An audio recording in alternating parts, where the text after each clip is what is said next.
이것은 단순한 또 하나의 하이브리드가 아닙니다. 37mpg의 강력한 터보 하이브리드입니다. 우수한 주행거리와 파워로 당신의 다음 이야기를 발견할 수 있게 해줍니다. 그곳이 어디든지.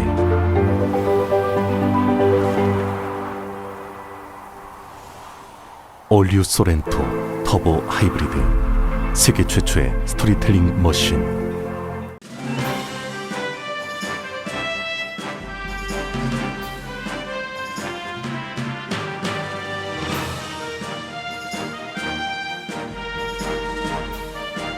새로운 절반을 시작하는 7월, 라디오 소울이 함께합니다.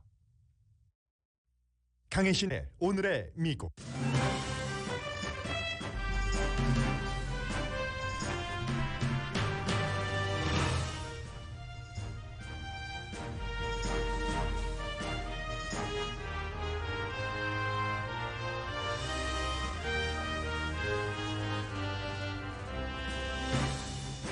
연방 하원 특별위원회는 지금 의사당 폭동 사건 조사를 시작하고 있습니다. 증인 신문입니다. 당시 폭도들을 진압한 육군은 이라크 전쟁터에서도 그 같은 두려움을 느껴보지 못했다고 증언했습니다.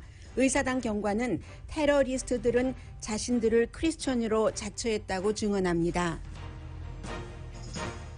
남북한이 14개월 만에 통신 연락선을 복구하자 미국에서도 북한의 의도를 분석합니다. 키워드는 경제, 미국, 한국, 대선입니다. 백신 접종을 의무화하는 연방과 주정부, 로컬 정부와 민간 기업이 홍수 때의 물처럼 밀려듭니다. 터닝 포인트입니다. 바이든 행정부가 해외여행 규제를 풀지 않자 여행업계는 물론 일부 저널리스트들도 비난합니다. 트럼프 전 대통령이 부시 가문에 떠오르는 정치인의 도전을 받고 있는 현 텍사스주 검찰총장을 재선에서 공식 지지했습니다. 도전받는 현 검찰총장은 11월 대선 이후 트럼프를 위해 실패했던 고소를 주도했던 인물입니다. 주택시장은 여전히 수요가 공급을 훨씬 앞지릅니다. 새 집은 완공되기 전에 바이어들이 몰립니다. 올림픽에서는 지금도 인간 역사가 새로 쓰여집니다. 한국이 태권도에서 금메달을 따지 못했고 미국도 여자 체조에서 은메달에 그쳤지만 긍정적인 면도 있습니다. 하늘과 세상에 도전하는 19살 소녀 조종사가 32,000마일 단독 비행을 합니다.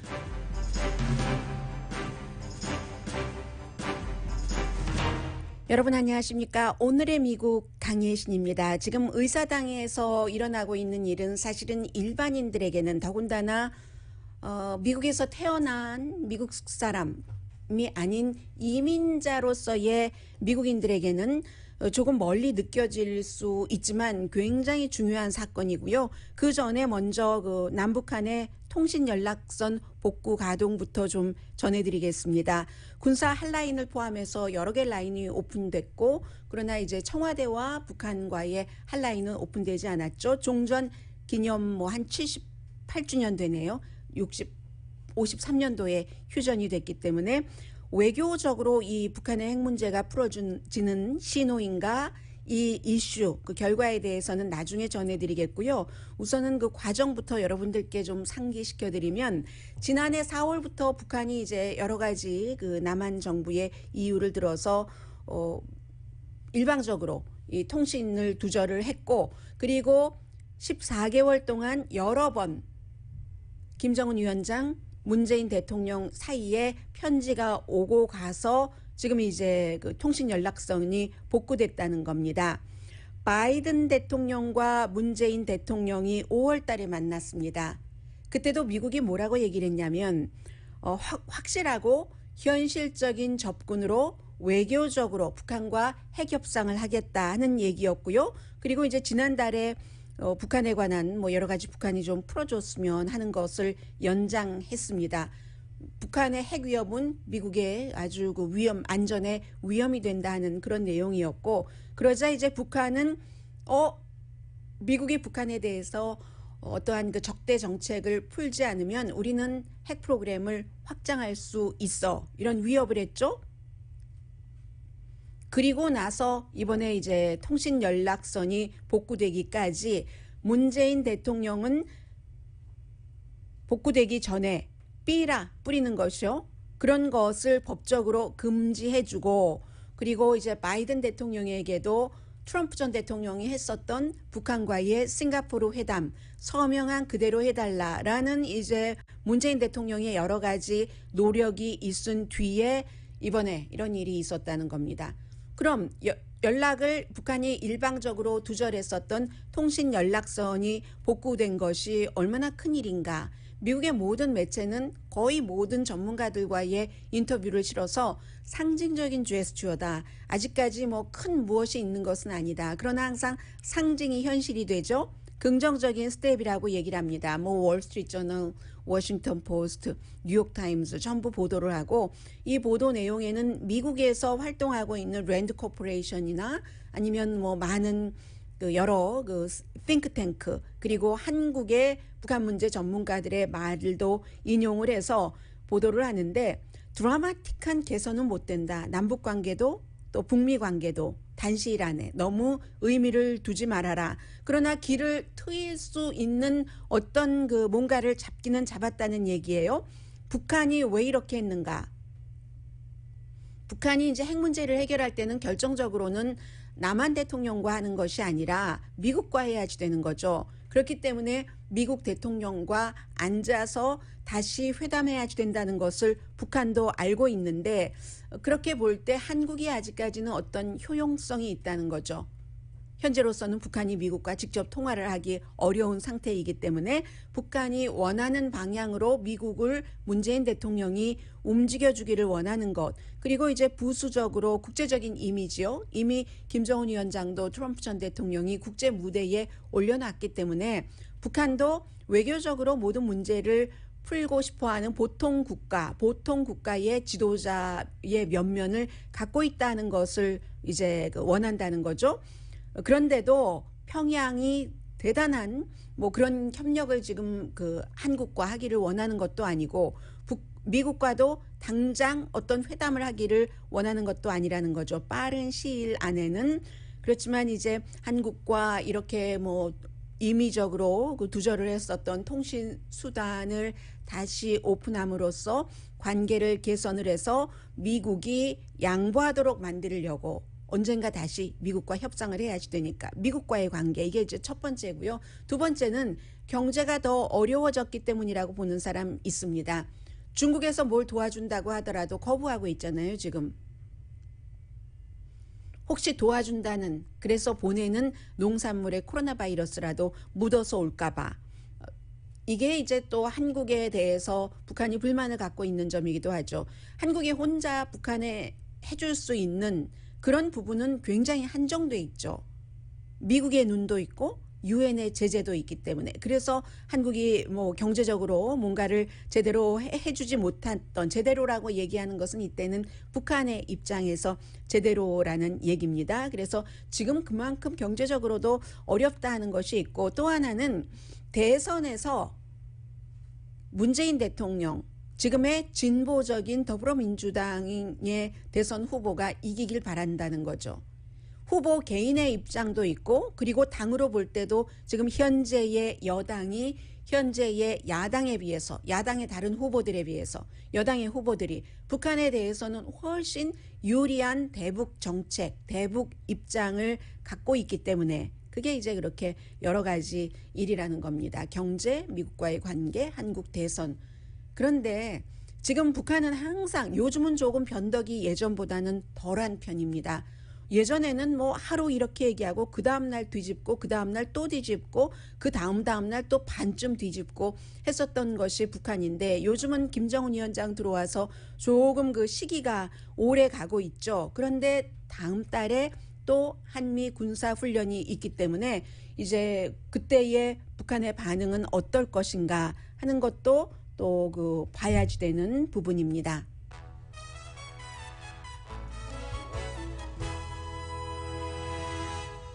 미국으로서 굉장히 중요한 지금 의사당 그 폭동 사건의 조사, 가 지금 이루어지고 있는데 여러분들께 조금 전해드리자면 지금 9명입니다. 공화당과 민주당과 이제 조사위원회를 만들고 하는 과정에서 케빈 맥카티 공화당의 원내 대표가 지명을 했었던 사람, 특히 이제 뭐 두 사람이 트럼프 전 대통령과 굉장히 가까우면서 위원회 구성 자체도 조사 자체도 반대했었던 사람이기 때문에 거부를 했고 결국은 낸시 펠로시 다수당인 민주당의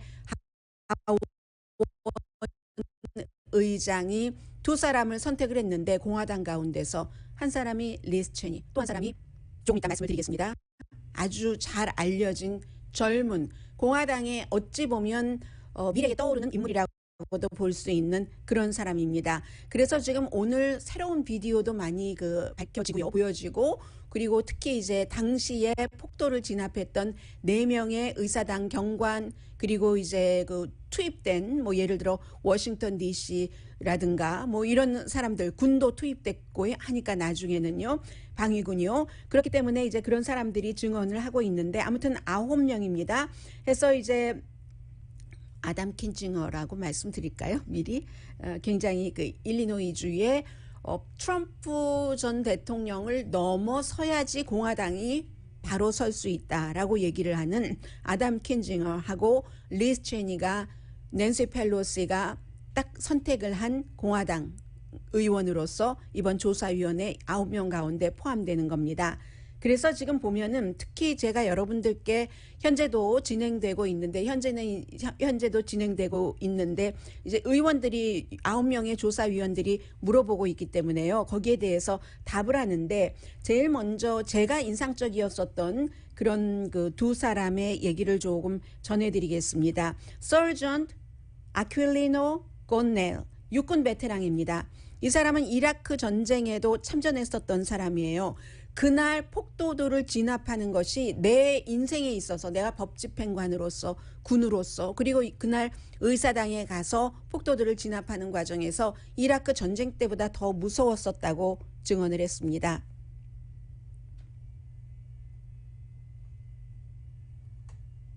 네, 이 부분이거든요. 자, Sergeant Aquilino Gonell 입니다.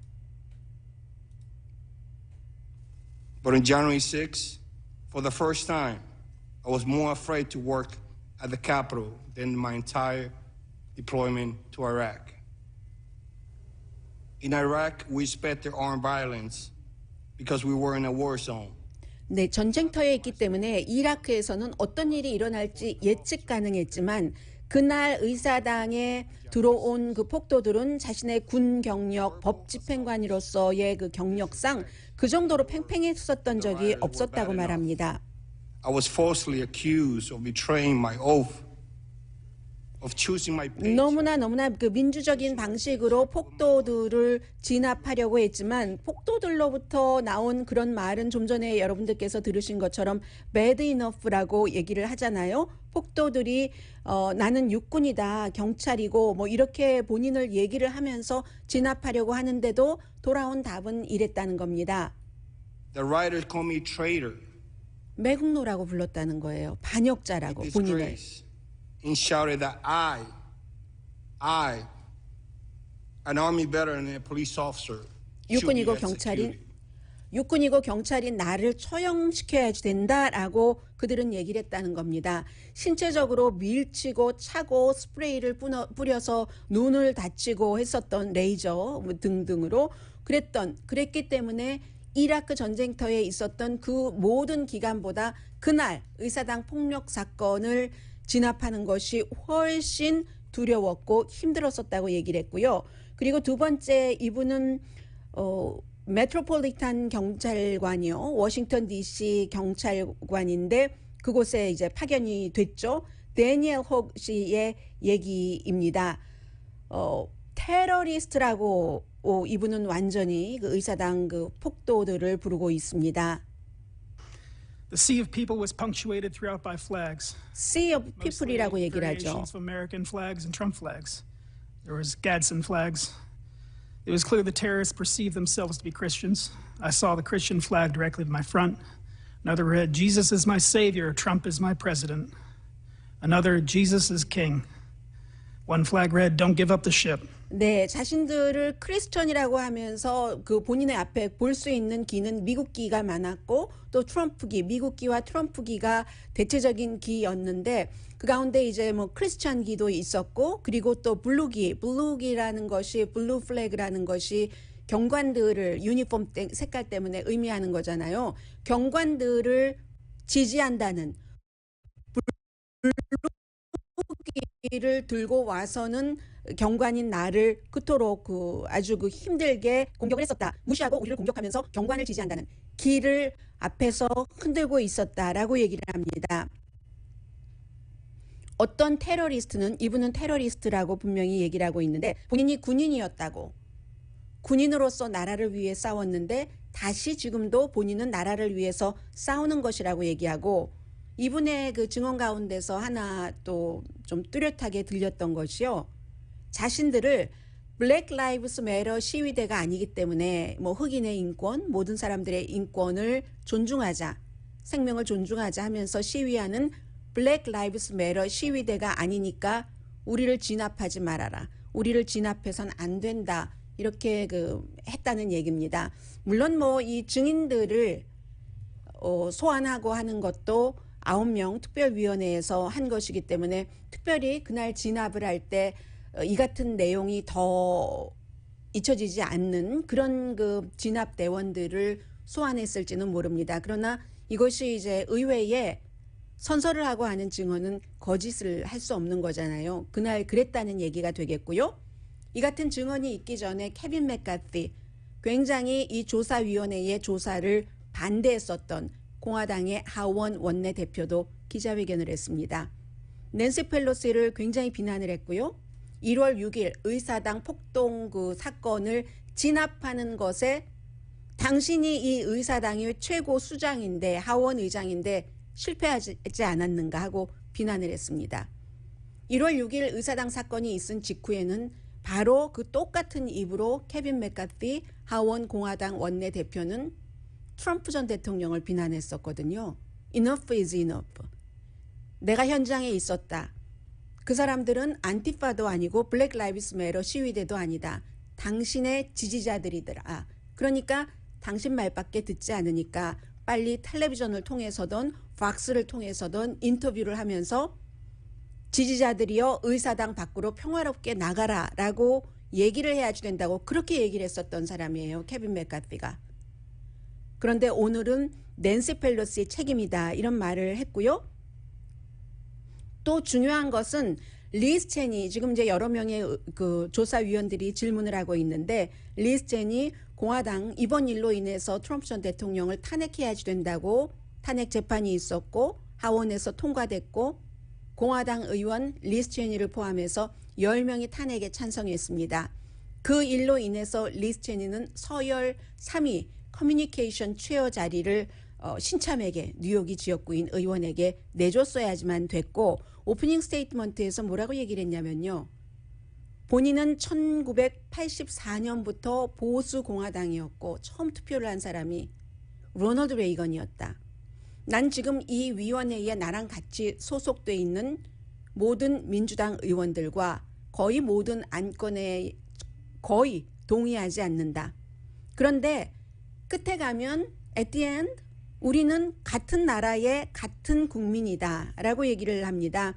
그래서 어떻게 이 일이 일어났는지를 알고 그날 그 과정 그 이후에 여러 가지 배후에는 어떤 일과 어떤 사람들이 있었는지를 마무리를 하고 가야지 된다.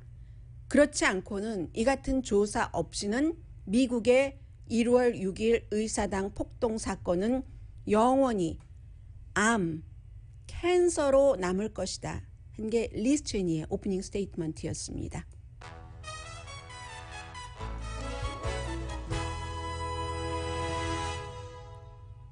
조사위원회가 트럼프 전 대통령을 소환할 수도 있겠죠. 그럴 권한이 있습니다. 그의 측근이라든가 여러 사람도. 그래서 이것은 이제 미국이 제가 오늘부터는 이 조사위원회의 청문회를 아마 케이블 텔레비전에서는 청문회가 진행되는 동안 내내 중계를 하겠죠.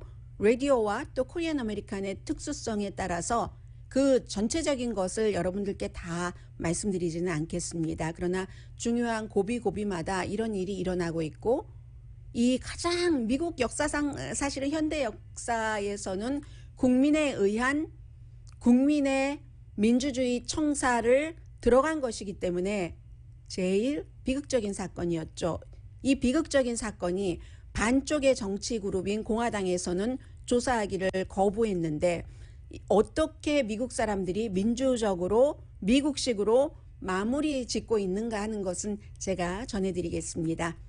오늘의 미국은 전문가가 추천하는 이민법, 가정법 전문 제인정 종합법률사무소, 미주류 언론과 유명 인사들을 감동시킨 미주 판매 1위 카후나 마사지 체어, 한인 기업의 자랑 카후나 마사지 체어, 코지다운 갤럭시 거위털 이불은 잠이 솔솔 오게 하는 기능성 거위털 이불, 거위털 이불 전문회사 코지다운, 친절하고 자세한 상담으로 절개를 최소화하는 복강경 수술 전문 장지아 외과, 우리 가족 면역 충전 프로젝트는 한국 홈쇼핑에서 즐기세요. 한국 홈쇼핑 공동펀입니다. 잠시 뒤에 오늘도 이 변이 바이러스는 굉장히 그 중요하고 강한 힘으로 많은 미국 사람들의 잠재 의식 속에 또 의식 속에 있습니다. 잠시 뒤에 전합니다.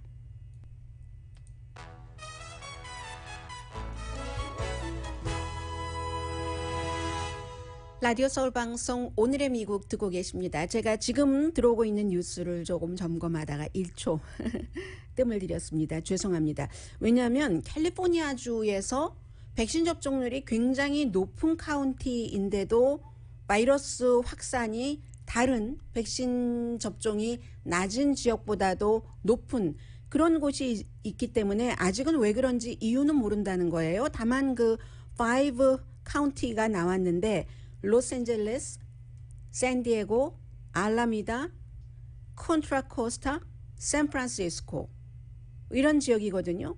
백신 접종률이 높아요. 다른 지역보다. 그런데도 감염률도 높다.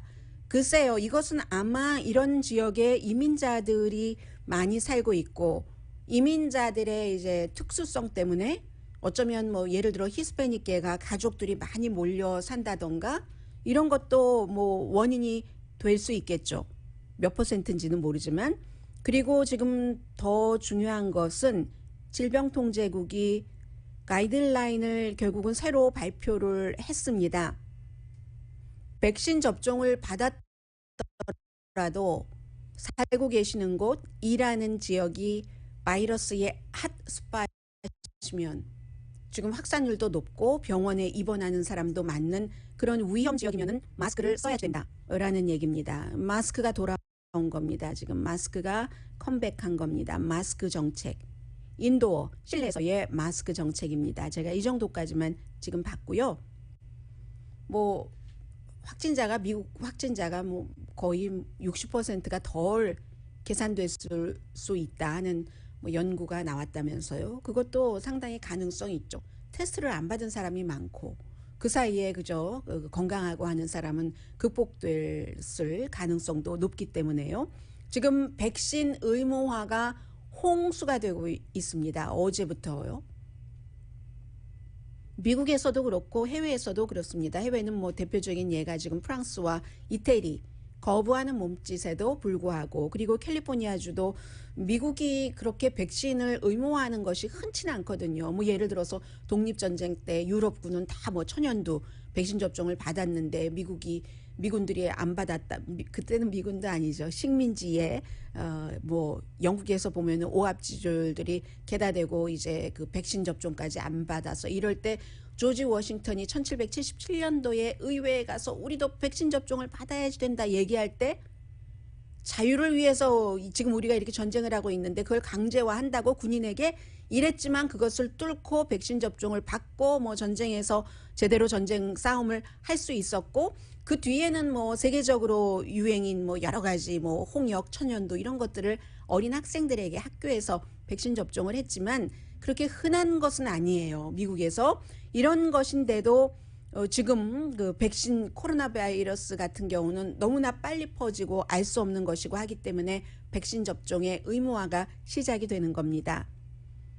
왜 한국에서 보훈처라고 얼마 전부터 바꾸던데요. 저는 그냥 늘 해오던 제향군인청으로 하겠습니다. 베테런스 그 어피스요. 여기서 연방 차원에서는 처음으로 이 백신 접종을 의무화했고, 어제 말씀드린 것처럼 뭐 미국 의료협회를 포함해서 50군데가 넘는 의료기관들이 전부 그 본인들의 그 스텝 멤버들에게 의무화했고, 캘리포니아주 게빈 뉴섬 주지사도 어제 그 뉴욕의 시장의 기자회견에 이어서 기자회견했죠. 캘리포니아주도 뉴욕시와 비슷합니다. 이제 그 공무원들, 뭐 헬스케어 워커들 백신 접종을 받거나 뭐 9월 달까지 기간도 거의 비슷해요. 이 뉴욕 시와 마찬가지로 좀 줘야지 그 사이에 백신 접종을 하잖아요. 그래서 이제 9월 어떤 날까지 백신 접종을 받지 않으면 직업에 따라서 어떤 사람은 일주일에 2번 음성 결과를 가지고 와라 하는 겁니다. 그 직업군이라는 것은 의료 종사자를 얘기를 하겠죠. 어떤 사람은 일주일에 1번, 어떤 사람은 일주일에 2번, 지금 이런 식으로 민간에서도 많이 퍼져나가고 있습니다. 예외는 여전히 존재하죠. 공화당주는 백신 의무화를 반대로 금지하는 것을 굉장히 많이 하고요. 캘리포니아주는 8월부터네요. 주 공무원, 의료진 백신 접종하거나 정규적으로 테스트해라. 강제는 아니다라고 얘기하는데 이게 강제죠. 의무화하는 거죠. 그러면서 어제 게빈 뉴섬 주지사가 극우 정치인 하면서 그 조지아가 지역구인 초선 의원 마조리 테일러 그린 의원을 상당히 비난했습니다. 마조리 테일러 그린과 박스의 터커 칼슨을, 그 사람들이 자신을 지지하는 사람들을 백신 맞지 말라고 하면서 죽여가고 있다. 그 사람들이 숨지지 않더라도 그 사람들을 중환자실로 끌어들이고 있다. 우파의 그 같은 백신에 대한 가짜 주장에 그 메아리에 지쳤다라고 얘기를 합니다. 백신뿐만이 아니라 팬데믹 자체, 또 그 마스크 쓰기 마찬가지고요. 이 마조리 테일러 그린은 마스크 쓰라고 한다고 홀로코스트의 비유를 하고 나중에 마지못해 사과하고 했었잖아요. 이러한 모든 것들을 게빈 뉴섬 주지사는 우파적인 시각에 뭐 방송하는 사람이나 정치인의 의도적인 메시지로 보고 있습니다. 그랬더니 마조리 테일러 그린은 캘리포니아 게빈 뉴섬 주지사에게 공산주의 독재를 하고 있다. 지금 캘리포니아 주민이 그 공산주의 독재에 지치고 있다. 락다운부터 시작해서 백신까지 강제로 접종받으라고 하면서 양심도 없다고, 백신에 위험하다는 걸 강조를 하는 거예요. 양심도 없이 뭐 특히 나이 많이 드신 분께 백신 접종을 의무화하다니, 이런 얘기를 하고 있고요. 그 사이에 미국의 변이 바이러스는 50개 주에서 여전히 확산되고 있고요. 지금 캘리포니아주의 경우는 인구 10만 명당 11명 조금 넘게 감염됐거든요. 6월 달에는 인구 10만 명당 2명 감염 케이스 나왔습니다. 그러면은 5배, 거의 6배 되는 늘어나는 겁니다. 한 달 사이에 지금 이 정도로 많이 늘어나서 코로나 바이러스는 정부 차원에서 그리고 또 일반 개인 모두 굉장히 조심해야 될 문제고요. 그리고 이제 또 하나는 이 내용 전해드릴까요? 이 트럼프 전 대통령이 켄 팩스턴 텍사스주의 검찰총 재선에 나가는데 공식 지지했습니다. 부시 가문에서 지금 부시 3세가 되죠. 아버지 부시, 아들 부시, 그리고 아들 부시의 동생이 잽 부시가 트럼프 전 대통령과 함께 예비선거에서 아주 초반기에 나가 떨어졌죠. 트럼프 전 대통령의 아주 그 막말스러움, 이런 것 때문에, 그런 것을 또 그 당시에 지지자들이 지금도 그렇지만 굉장히 뭐 남성스럽고 파워풀하고 이렇다고 얘기를 했으니까. 그 잽 부시의 아들입니다. 조지 P 부시가 텍사스주에서 이제 땅이 넓으니까 그 땅 커미셔너는 굉장히 텍사스에서 영향력이 크겠죠. 그리고 부시 가문은 텍사스에서 정치력을 굉장히 확장하는 가문이 부시 가문입니다. 아들 부시도 뭐 그곳에서 스포츠 팀도 갖고 있었고 주지사도 했고 하니까 그래서 지금 그 아들 부시 대통령의 동생인 제프 부시의 아들인 조지 P 부시가 남아 있는 어찌 보면은 부시 가문의 정치 그 어떤 기둥이라고 볼 수 있는데 이 사람이 지금 검찰총장 자리에 나가는데 트럼프 전 대통령이 현 검찰총장을 확실하게 지지하는 겁니다. 이 현 검찰총장이 11월 선거가 끝나고 난 뒤에 선거가 가짜다, 부정이다 하면서 굉장히 여러 주의 검찰총장을 모아서 고소를 주도했었죠. 왜 그랬느냐? 뭐 여러 가지 이유가 있겠지만 그 가운데 하나의 이유는 본인이 재선에 나갔는데 너무 허점이 많아요. 부정부패에 연루된 것, 여러 가지 뭐 기소권 이런 것들 때문에 본인은 더 트럼프 전 대통령의 지지 기반에서 확고하게 표를 받아야지 되는 것도 하나의 이유입니다. 그래서 이제 트럼프 전 대통령과 같이 다니는 것도 많이 하고 했는데 트럼프 전 대통령이 결국은 뭐 당연해 보일 수 있지만 그렇게 당연하진 않거든요. 현 이슈가 많고 문제가 많은 켄 팩스턴 검찰총장을 공식적으로 지지했습니다. 이 아들 부시의 동생의 아들인 그 조지 P 부시는 가문의 아버지와도 그리고 무슨 뭐 큰아버지, 할아버지와도 상관없이 트럼프 전 대통령을 지지했거든요. 그 사람이 미국 텔레비전에 나와서 인터뷰할 때 그런 얘기를 하는데 상당히 공감을 하는 사람이 많습니다. 정치는 지역이다. 캘리포니아에서 아주 힘을 발휘하면서 정치를 하려면 물론 반대파에서 크게 힘을 발휘할 수 있지만 메인으로 뭔가를 잡고 하려면 아직까지는 민주당이잖아요. 텍사스에서는 아직까지 공화당이다. 언제 뭐 민주당으로 바뀔지는 모르지만 그렇기 때문에 본인은 이제 트럼프 전 대통령을 강하게 지지해 왔었거든요. 이 사람은 어떻게 표현하냐면 정치라는 것은 스팟이다. SPOT. 그 스팟이 주 전체가 될 수도 있고 그리고 어떤 지역 로컬 정치에 나간다면 그래서 정치는 스팟이고 텍사스는 공화당의 스팟이다. 이런 얘기를 했는데 어쨌든 이 트럼프 전 대통령은 그를 버렸고 버린 건 아니죠. 원래 선택한 적도 없으니까 현재 이슈가 많은 그런 불미스러운 이슈가 많은 현 그 검찰총장을 지지를 했고요. 그가 처음에 검찰총장에 나갈 때는 트럼프 전 대통령이 뭐라고 얘기했냐면요. 이 사람은 한 주의 검찰총장이 되기에는 스캔들이 너무 많아. 그리고 정직성이 너무 없어. 이렇게 얘기했는데 이번에는 또 그 반대로 이 사람 뭐 정직해 이런 형태로 하면서 지지를 했다는 내용 전해드리고요. 잠시 뒤에 경제적인 분위기 조금 전해드립니다.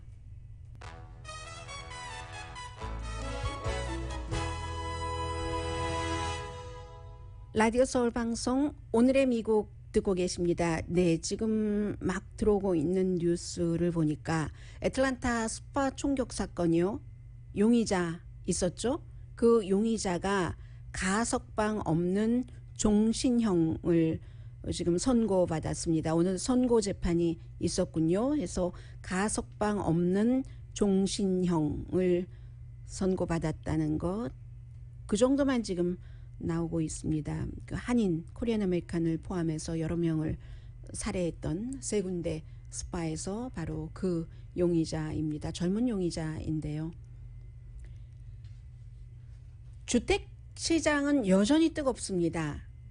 돈은 좀 많고 여러 가지 그 팬데믹 때 물론 돈이 팬데믹 때문에 없어진 분들도 많이 계시지만 전보다 조금 여유가 있어지신 분들도 계시죠.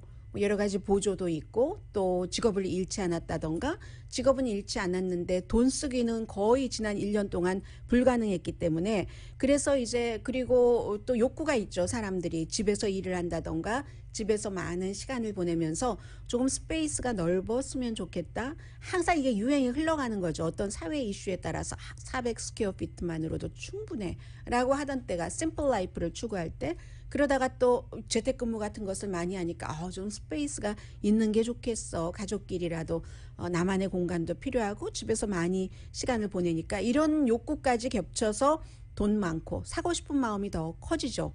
주택에 대해서. 그리고 이자율이 계속 낮게 받쳐주고 있고 그 결과는 집값이 오릅니다. 그러면 돈이 어정쩡하게 있는 사람은 집 사기가 더 어렵고 아주 실망하기도 하고 좀 여유가 있는 사람은 적극적이 되죠. 바이어가. 그래서 건축되기 전에 사인이 붙여지기도 전에 먼저 계약을 하는 사람들이 굉장히 많답니다. 6월 달에 새집 판매의 76.6%가 지금 건축 중이거나 아직 착공도 하지 않았는데 76.6%가 팔린 거예요.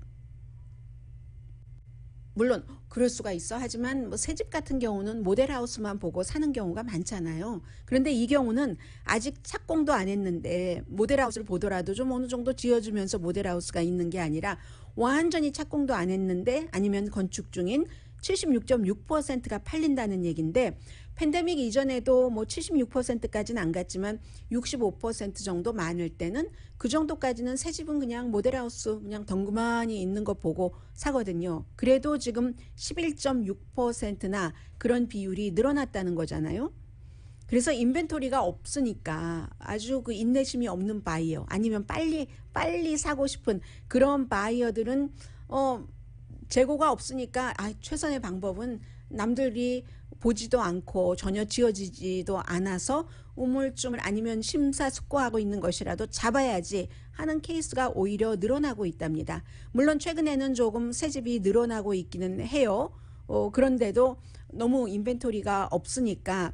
그런데 이제 한 가지 여러분들께서 지어지지 않은 집을 먼저 사실 때는 그 집값에 어떤 그 리스크 코스트라고 할까요? 위험 부담 비용까지 포함되어 있다는 것을 항상 감안하고 사셔야지 됩니다. 왜냐하면 아직 지어지려면 이게 뭐 예를 들어 6개월 남았다, 1년 남았다 하면은 그 사이에 지난번처럼 팬데믹이 오고 또 중국에서 자재가 잘 오지 않고 하면 목재가 뭐 3배, 6배까지 뛰기도 하고 이런 리스크까지 다 계산을 하고 집값을 매기거든요. 그렇기 때문에 비싸게 살 가능성도 있다는 것도 생각을 하셔야지 되고 비용이 말하자면 그 리스크 코스트가 인플레이트 된다는 거죠. 인플레이션은 뭐 꼭 물가에서만 오는 건 아니잖아요. 그것도 감안을 하고 사셔야 된다는 건데 그런데 곧 그 인벤토리가 조금 더 늘어나던가 아니면 집을 사려는 그 욕구라든가 이런 것들이 부드럽게 이렇게 되는 때가 좀 머지 않은 것 같다 하는 게 전문가들의 예상으로 보입니다. 언제나 꼭 필요할 때 어느 정도의 자금이 있으면 사는 것 이게 사실은 집을 그 집에서 살기 위해서 사시는 분들에게는 최선이죠. 돈이 너무너무 많아서 투자용으로 하시는 분들은 어느 때나 다 적기일 수도 있고요. 오래 기다리면 어차피 올라가는 곡선이 있으니까는요. 그리고 코로나 바이러스와 연관된 그 경제로는 샌프란시스코 술집 협회가 그 한 멤버가 500군데의 술집의 주인이 가입해 있는 멤버. 샌프란시스코 크로니클은 아직 이 기사 쓰지 않았습니다. 다만 협회에서 트위터로 낸 것을 봤는데 7월 29일부터 오늘 며칠입니까? 27일이네요. 이번 주말부터입니까? 그러면 주말도 아니네요. 목요일부터 술집에 실내에서 술을 마시려면은 전부 이 백신 맞았다는 증명서를 보여주거나 아니면 72시간 이내에 네거티브라는 그 증명을 음성이라는 증명을 보여야지 된답니다. 비행기 탈 때랑 똑같네요. 그런 것이고 그리고 바이든 행정부가 국제여행 규제를 어제도 다시 풀지 않고 연장을 했습니다. 국제여행 규제라는 것은 트럼프 전 대통령이 코로나 바이러스가 이제 한창 시작되기 그 시점이죠. 3월 달이니까 그때 뭐 이제 했던 건데 이것을 풀지 않고 연장을 했거든요. 지금 영국이라든가 룩셈부르크라든가 많은 나라들 국가들이 많아요. 그래서 시민이 아니고 미국 시민이 아니고 미국 영주권자가 아니면 그 나라에서 오는 사람을 받지 않는 것 그런 것. 그런데 그 가운데 뭐 여러 나라들이 있지 않겠어요? 그 나라들 가운데서는 미국 사람들이 그 나라에 들어가지 못하게 막았던 것은 철회했는데 미국 사람들은 그 나라에 갈 수 있는데 그 나라 사람들은 미국에 올 수 없도록 이렇게 지금 한 거거든요. 그런데 델타 바이러스가 워낙에 심하니까 그렇다 하기는 하지만 지금 뭐 블룸버그 뉴스의 전문 기자라든가 아니면 통계 전문가인 뭐 네이트 실버 같은 사람은 좀 과학적이 아니다. 왜냐하면 예를 들면요. 여기에 어느 나라가 포함되어 있냐면 슬로베니아도 포함되어 있는데 슬로베니아 사람들이 지금 미국 여행 별로 안 하잖아요. 거의 안 하잖아요. 그에 비해서 말레이시아 사람들은 올 수 있도록 돼 있는데 그 나라 사람들은 또 감염자가 많거든요. 이런 여러 가지를 볼 때 과학적이지 않다 하고 그리고 여행업계라든가 항공협회에서는 여름 시즌인데 여름 시즌 우리 장사를 못하게 해? 하고 굉장히 지금 불만하고 있습니다. 그리고 일부 가족 가운데서도 조금 이렇게 연장된 친인척 이 정도의 사람들도 꼭 만나야지 되는데 만나지 못하는 경우도 있지 않겠어요. 잠시 뒤에 올림픽 뉴스 전합니다.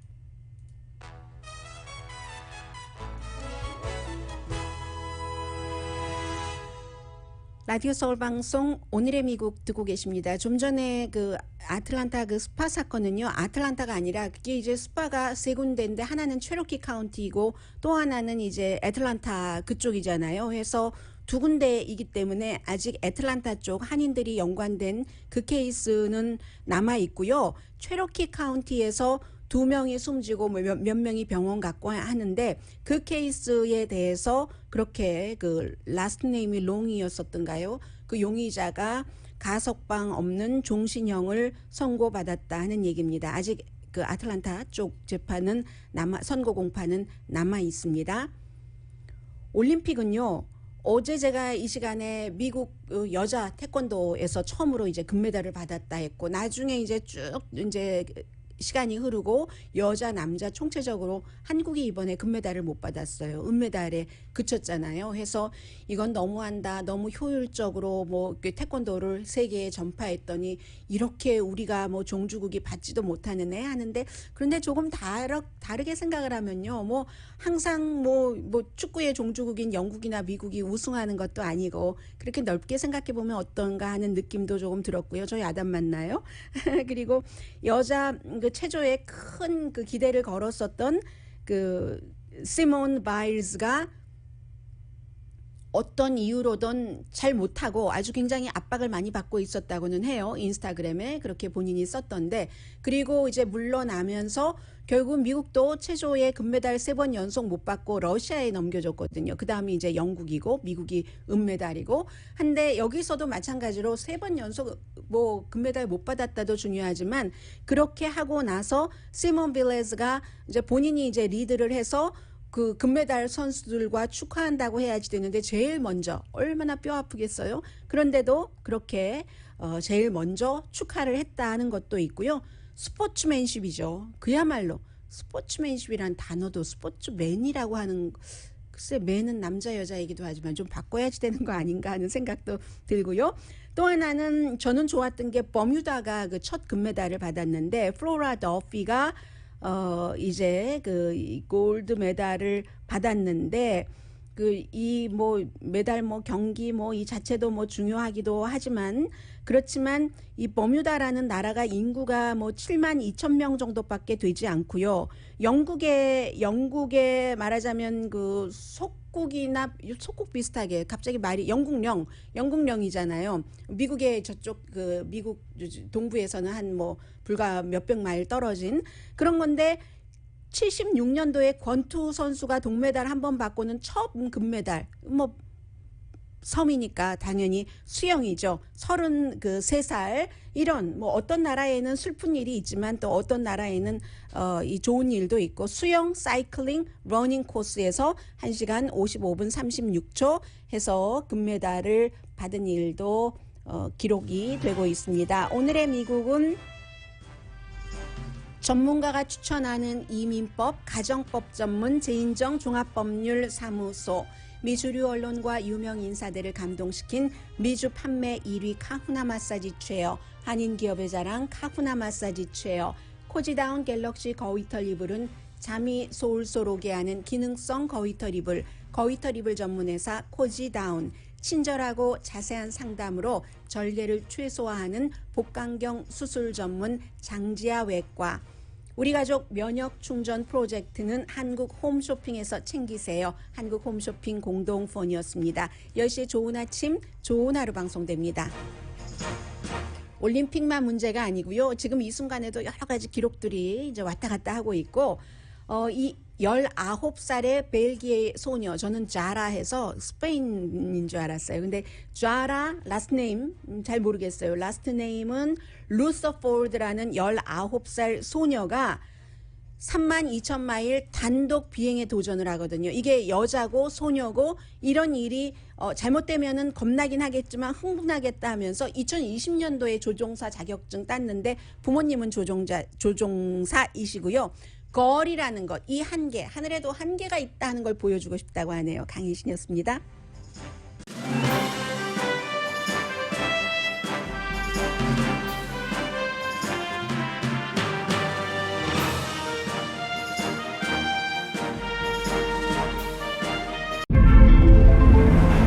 이것은 단순한 또 하나의 하이브리드가 아닙니다. 37mpg의 강력한 터보 하이브리드입니다. 우수한 주행거리와 파워로 당신의 다음 이야기를 발견할 수 있게 해줍니다. 그곳이 어디든지.